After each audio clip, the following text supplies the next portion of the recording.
সুকান্তকে show cause কমিশনে, তৃণমূলের বিরুদ্ধে বিজ্ঞাপনে বিতর্ক। সুকান্তর বিরুদ্ধে কমিশনে তৃণমূল, বিজেপি রাজ্য সভাপতিকে শোকজ। 21 তারিখ 5টার মধ্যে উত্তর দিতে নির্দেশ। শোকজ করেছে নির্বাচন কমিশন, উত্তর দেবো। শোকজ মানে কারণ দেখাতে বলেছে, কারণ দেখাবো। নির্বাচন কমিশনকে আরো বেশি নিরপেক্ষ হতে হবে। আমি লিখিতভাবে অভিযোগ জানিয়েছিলাম এবং আমার কাছে প্রুফ আছে। মাননীয় মুখ্যমন্ত্রী হওয়া সত্ত্বেও হসপিটাল থেকে 300 মিটার দূরে সভা করেছেন আমার এলাকায়। মুখ্যমন্ত্রী কেন শোকজ খাননি আমি কোনো কারণ খুঁজে পাচ্ছি না। কিভাবে পারমিশন দেওয়া হলো মুখ্যমন্ত্রী সভার? দেখুন, নির্বাচন কমিশন যে ইতিমধ্যেই বিজেপির মদতপুষ্ট সেটা আমরা বারবার বলেছি। তো তারা বিজেপির শাখা সংগঠনে পরিণত হবেন, এটাই স্বাভাবিক।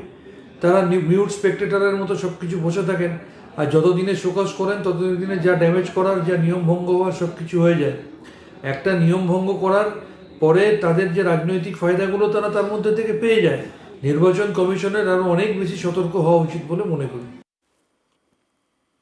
রাজভবন তদন্তে নয়া মোড়। এবার শ্লীলতাহানির নালিশ জানাতে গেলে তরুণীকে আটকে রাখার অভিযোগ। রাজভবনের 3 কর্মীর বিরুদ্ধে মামলা দায়ের করল হেয়ার স্ট্রিট থানা।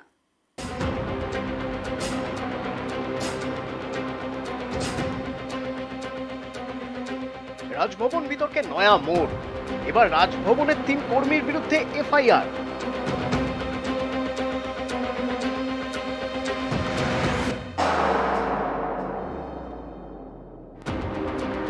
রাজ্যপালের বিরুদ্ধে শ্লীলতাহানির অভিযোগ তুলেছেন রাজভবনেরই এক অস্থায়ী কর্মী।